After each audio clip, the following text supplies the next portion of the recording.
nos espera una exploración, ¿eh? Yo diría que fascinante de un fenómeno que quizá creemos conocer bien, pero que es muchísimo más profundo. Hablamos del zombie. Pero ojo, no el de las hordas de Hollywood, sino el original, el haitiano. Vamos a sumergirnos en sus raíces, esas historias que de verdad desafían la lógica y, bueno, su significado cultural. Para guiarnos en esto tenemos material bastante variado, hay visiones generales de artículos enciclopédicos, también un informe de investigación muy detallado que lo analiza desde varios ángulos, etnográfico, médico, cultural, y además una narración que nos da contexto histórico y testimonios clave. Entonces, ¿cuál es nuestra misión hoy? Pues desentrañar los orígenes históricos, las creencias vudú, la posible base científica detrás de todo esto, y también cómo esta figura, mutó culturalmente. Vamos a poner la lupa especialmente en el caso de Clairview's Narcisse, que es súper desconcertante. Intentaremos separar los hechos documentados del folclore popular. ¿Listos para empezar?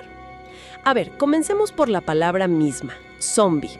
Suena muy familiar, claro, pero ¿de dónde sale exactamente?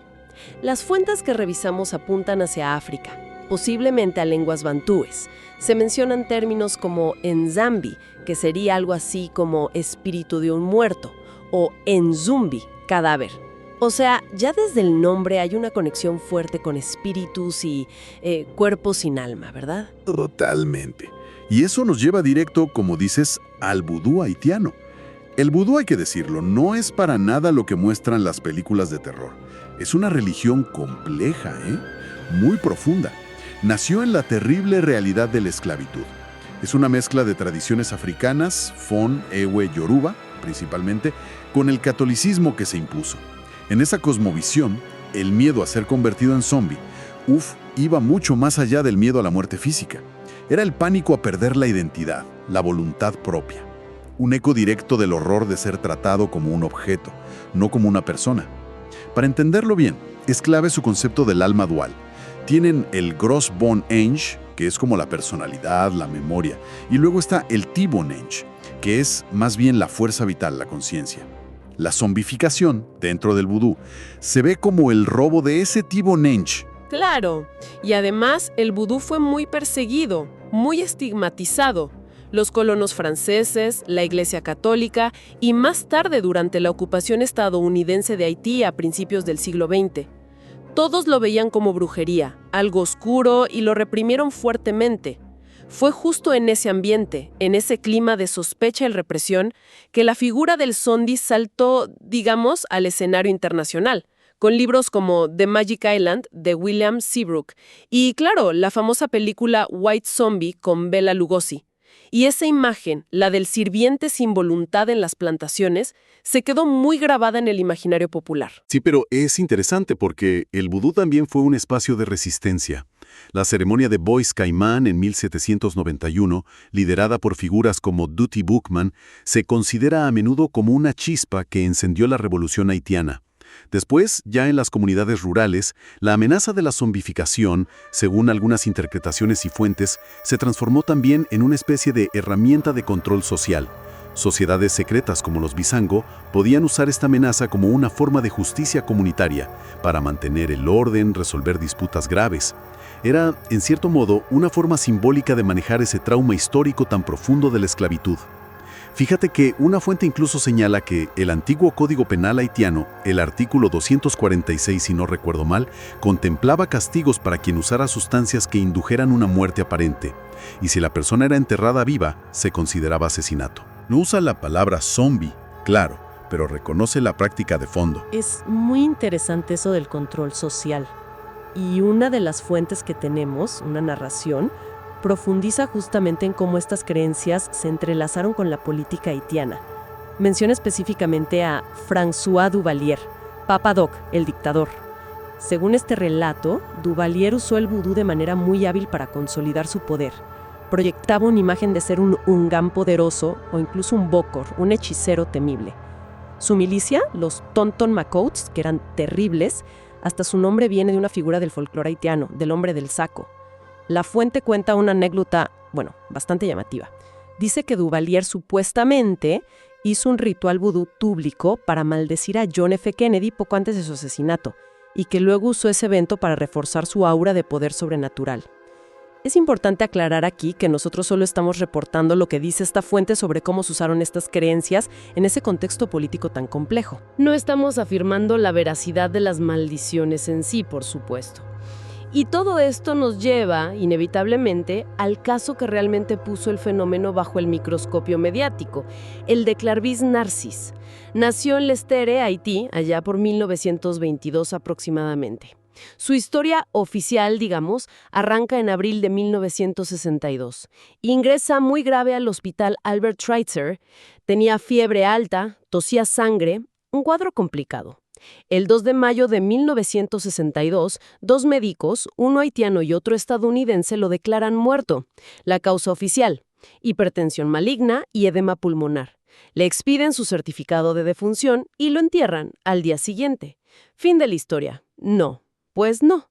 18 años después, en 1980, un hombre se acerca a Angelina Narcís, la hermana de Clarvis, en el mercado de Lester, y la llama por un apodo de la infancia, uno que solo la familia más cercana conocía. Era Clarvis. Su relato es extraordinario. Dijo que estuvo consciente durante todo su entierro. Imagínate eso, sentir cómo te entierran. ¡Qué cosa tan escalofriante! Afirmó incluso haber sentido el clavo del ataúd rozándole la mejilla, y parece que le dejó una cicatriz visible según los reportes. Contó que un bokor, un hechicero, lo desenterró esa misma noche, que lo golpearon y le dieron a la fuerza una pasta, una sustancia que le borró la memoria y la voluntad. Sí, según el testimonio de Narcís, lo llevaron a una plantación de azúcar. Allí trabajó como un esclavo zombi. Las cifras sobre cuánta gente había en esa situación varían mucho según la fuente. Algunas hablan de más de 100 personas. Es difícil saberlo. El tiempo que pasó cautivo también es confuso. Algunas fuentes dicen 2 años, otras mencionan hasta 16. La transcripción de la narración que mencionabas habla de 2 años y 9 meses. Hay discrepancias. Y Narcís culpó directamente a su propio hermano. Dijo que fue él quien instigó el envenenamiento por una disputa de tierras, algo considerado gravísimo en su comunidad. 18 años, es que cuesta trabajo siquiera imaginarlo. Una vida entera casi. Absolutamente. Es una historia que realmente desafía nuestra comprensión de la vida, la muerte, la conciencia. ¿Y cómo dijo que escapó? ¿Cuál fue su versión? Contó que el bokor que lo controlaba murió. Una versión dice que lo mató otro zombi de la plantación. Fíjate qué detalle.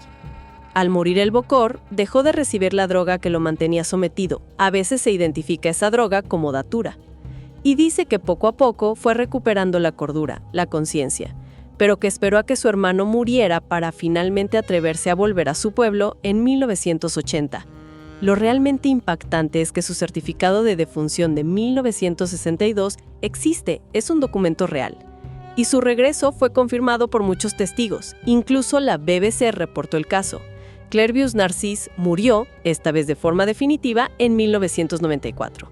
Este caso, claro, impulsó un montón de investigaciones. Quizá la más famosa es la del etnobotánico canadiense Wade Davis.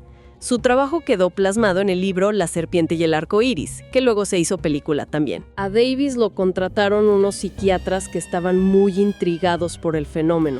Viajó a Haití en los años 80 y allí contactó a varios bokors. Mencionan a Marcel Pierre, a Max Beauvoir, y consiguió muestras del famoso polvo zombie. Exacto. Y Davis propuso una teoría farmacológica que fue muy sonada. Identificó en algunas de esas muestras la tetrodotoxina, la TTX. Es una neurotoxina potentísima que se encuentra en el pez globo. La TTX, para explicarlo de forma sencilla, bloquea los canales de sodio en las neuronas. Es como si apagara los nervios del cuerpo. Esto provoca parálisis, una reducción drástica del ritmo cardíaco, de la respiración, un estado de catalepsia que imita perfectamente la muerte clínica. La teoría de Davis era: si aplicaba el polvo en la piel, quizás sobre una herida abierta, la víctima era declarada muerta y enterrada viva, pero consciente, aunque paralizada. Y luego el bokor la desenterraba. Suena increíblemente preciso, pero también muy arriesgado, ¿no? ¿Lograr la dosis exacta? Justo ahí está el punto débil, o al menos el más debatido. ¿Cómo explicaba Davis que los Bokors pudieran manejar algo tan tóxico sin matar accidentalmente a sus víctimas todo el tiempo? Esa fue precisamente una de las críticas más fuertes a su trabajo. La TTX es extremadamente tóxica. La diferencia entre la dosis que induce catalepsia y la dosis que te mata es mínima, finísima. Davis sugirió que quizás la aplicación tópica sobre la piel permitió una absorción más lenta y variable, y que la preparación del polvo no era estandarizada, claro. Pero además, él identificó otro componente que consideraba clave en el proceso. Habló de la Datura stramonium, conocida allí como pepino zombie. Esta planta sí contiene sustancias psicoactivas muy potentes, como la atropina y la escopolamina. Según Davis, esta se usaría después de desenterrar a la víctima.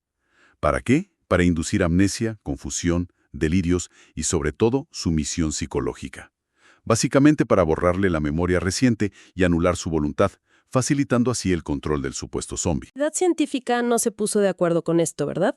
Hubo mucha controversia. Otros análisis de las mismas muestras que Davis recogió encontraron cantidades mínimas de TTX.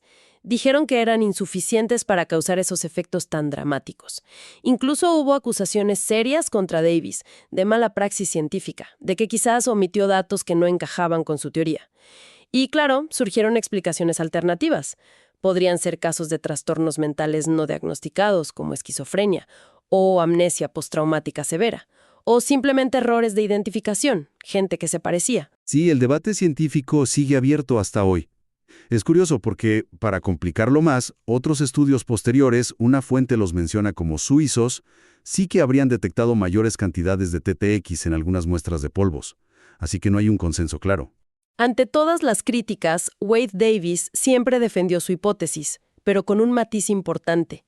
Argumentaba que el poder del polvo no era puramente químico, sino que dependía de forma crucial del contexto cultural, la creencia profunda de la víctima y de toda su comunidad en el poder sobrenatural del Bokor, el trauma psicológico brutal de ser enterrado vivo.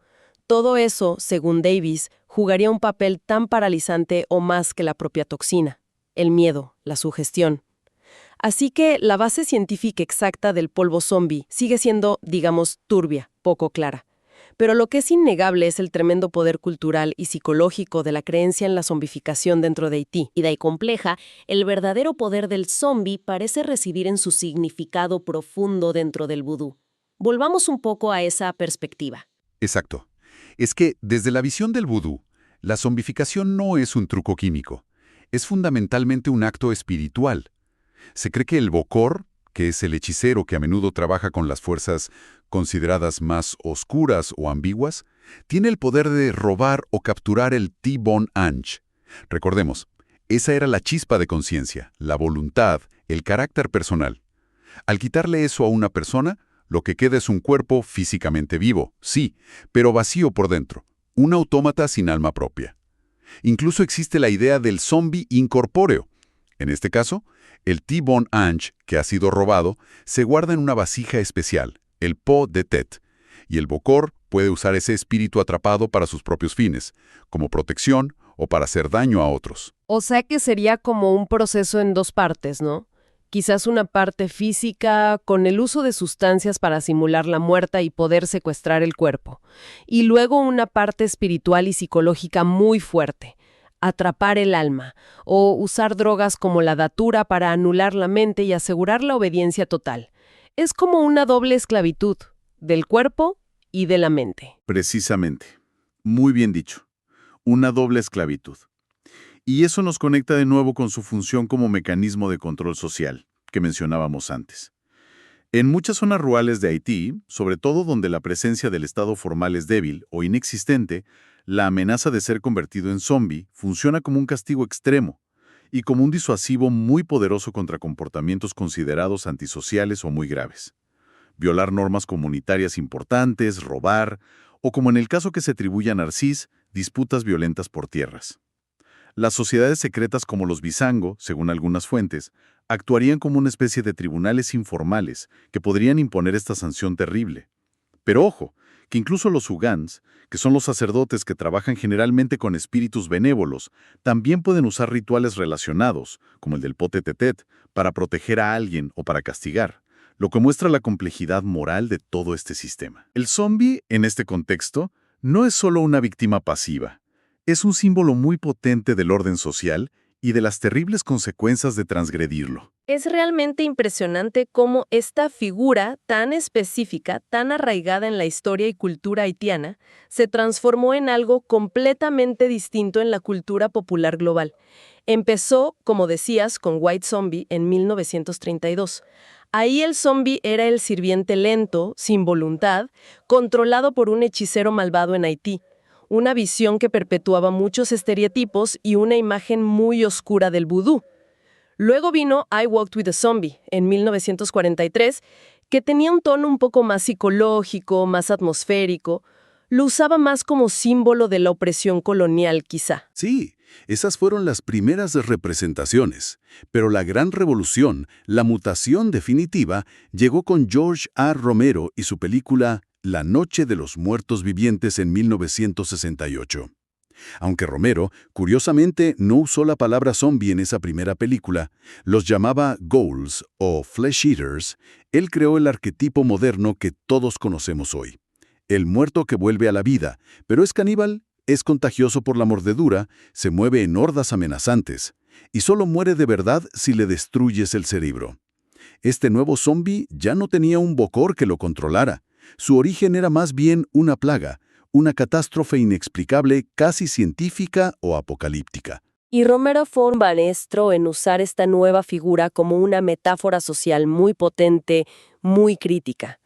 La Noche de los Muertos Vivientes se interpretó de muchas maneras, como una crítica a la guerra de Vietnam, al racismo en Estados Unidos, al colapso de la sociedad, y siguió en esa línea con sus secuelas, ¿no?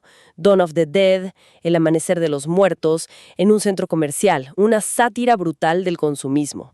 Day of the Dead, El Día de los Muertos, criticando a los militares y a la ciencia cinética.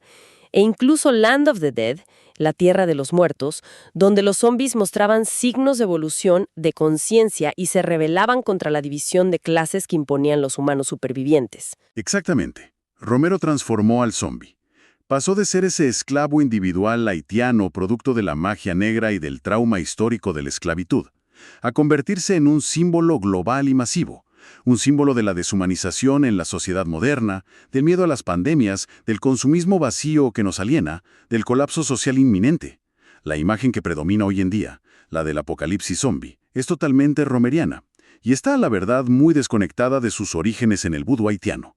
Al final, si lo pensamos, el zombie, en todas sus formas, tanto el haitiano como el cinematográfico, es una especie de mito-historia. Quizá no sea literalmente factual en todos sus detalles, pero sí revela verdades muy profundas sobre nuestras sociedades, nuestros miedos colectivos. La distinción entre el zombie real haitiano y el de las películas es útil, claro, pero ambos surgen de un núcleo común, esa fascinación y ese terror que nos produce la idea de perder el control, la voluntad, la humanidad misma. El zombie haitiano es, en esencia, un producto del trauma imborrable de la esclavitud. El zombie de Romero es un espejo de nuestras ansiedades modernas, las pandemias, el consumismo devorador, la autodestrucción como especie. Y ambos nos confrontan, nos interpelan de maneras distintas pero igual de incómodas. El zombie haitiano nos recuerda la brutalidad del pasado, la fragilidad de nuestra identidad frente a la opresión extrema. Y el zombie cinematográfico, el de Romero y sus herederos, nos advierte sobre los peligros de nuestro propio presente. La facilidad con la que podemos deshumanizarnos unos a otros o ser consumidos por sistemas que nos vacían de propósito, que nos convierten en autómatas. El mito perdura, creo yo, porque toca fibras muy profundas y universales. La libertad, la identidad, el miedo a una existencia vacía, sin sentido. Sí, totalmente de acuerdo. Y quizás la reflexión final que nos dejan todas estas fuentes, todas estas historias, no es tanto sobre si existen o no muertos que caminan literalmente entre nosotros, sino sobre las fuerzas muy vivas, fuerzas sociales, económicas, políticas, ideológicas, que sí pueden intentar controlarnos, despojarnos de nuestra voluntad, de nuestra individualidad.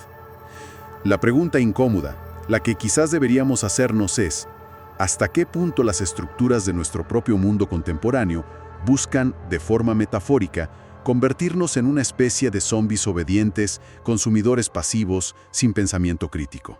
Una pregunta potente para cerrar. Y con esa reflexión resonando, concluimos esta inmersión profunda en el complejo universo del zombi.